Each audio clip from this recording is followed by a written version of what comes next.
Hi, welcome back to Guessagaingaming. Here we are back in Watch Dogs Legion. Here we are in Camden Town, in a small green area that's not on the main street where the market and the famous areas of shopping are. But anyway, it's nice enough. It's a nice sunny day, so that makes a change for the game, not for real Camden Town. Anyway, today's video is further thoughts on Dragon Age, the Veilguard, the Veil, whatever it is called that. Which I've had more chance to watch over the last week since I made the last video about it. I've watched quite a lot of footage and I have more thoughts, unfortunately. I wish I didn't have any more thoughts.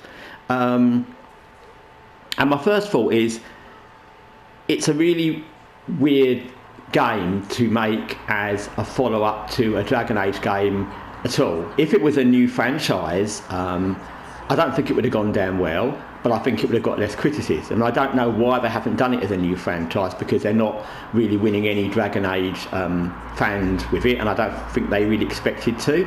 But as a Dragon Age game, when you have a history of 3 games already which are a certain theme, they're dark, they're mature, they have certain choices that are good and bad in them, it's never going to be good to make a dumbed down version of that.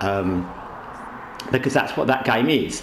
And I'd liken how this game comes over when I've seen more and more footage of it to the remake of Saints Row, and I enjoyed the original Saints Rows, and Watch Dogs 2, which I know some people like. I couldn't get into it because I couldn't really get into the fact that the main character is meant to be a hero, but then he's killing people, and then he's running around having a laugh and joking about stuff, so I can't really do that kind of, it's too contradictory, and I think that Saints Row was the same. It's that kind of modern teenage adolescent humour that's a bit cringy that they did in both of those games, much more in Saints Row I'm sure, and it's a bit like that in this. It's got that kind of, we're all a happy bunch and we go out and kill people and we do bad things and bad things happen, but hey, we're all funny and we all have like light moments, and that doesn't really work. They didn't even attempt that in the Dragon Age games. It was humour, but it was adult humour, and it would very quickly go for a little joke between Cassandra and whoever it might have been, and your character, or whoever it might have been, Liana and somebody, and then it would quickly turn into a serious discussion about something going on in the world. Liana. Anyway, so it doesn't work in those games that I've mentioned, Saints Row and Watch Dogs 2, and it certainly doesn't work in Dragon Age because you're used to a mature kind of game, and that's not what this is. It's almost like a game made for, I would say modern audience, but it's not even that. It's made for a modern audience of school kids, because I don't think that any parent would really mind their kids watching it. There's no sex, there's no nudity, there's no swearing, and everyone gets on kind of well. And if they have a problem, they get on pretty quickly afterwards. And that's just not good for a Dragon Age game. They do have feelings in the game, and I've seen quite a lot of clips of this, but the feelings are all good feelings. So even if you feel a little bit negative, all you have to do is talk about your feelings and bond with your team and bond with your companions, and then you'll be better. And that's, again, it's not Dragon Age. That's like some kind of strange therapy thing. It's like in Dragon Age, proper Dragon Age games, the last 3, you didn't bond with your teammates. Sometimes they really annoyed you. Sometimes you really hated them. Sometimes they hated you, and that's how it is. The humour is, again, it's that kind of modern, what people think young people talk like. I don't think anyone does. I know plenty of people that don't talk like that, and they're at uni. So I don't know what that is. That's weird. And all the relationships seem like a very rose-coloured view of high school relationships.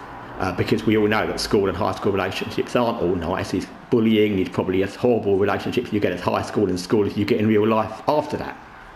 But it's like someone's very rosy idea of high school relationships, maybe from a 70s sitcom, where everyone kind of gets on in a jokey way, and even if someone does something naughty or something bad at the end of the episode, it's all forgotten and they move on. which is weird.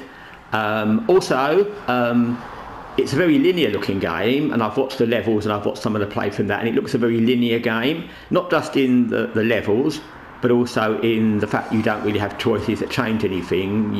You're going to end up where you're going to end up, regardless of kind of what you do or don't do. You've kind of got to have the people with you that you've got. You can't really tell them to, get lost or have a fight with them.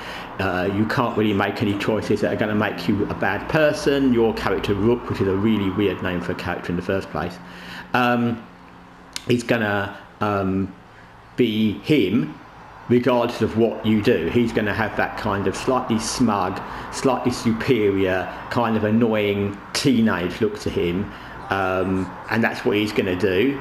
And that's what I picked up from the amount of time I've watched this now. It's like that character's annoying. If that was somebody who was in my party, I would be annoyed by them, because he's sort of smug and a bit condescending and a bit lightweight, and yeah, I wouldn't want him with me if it was a character that was a companion, and that's meant to be me.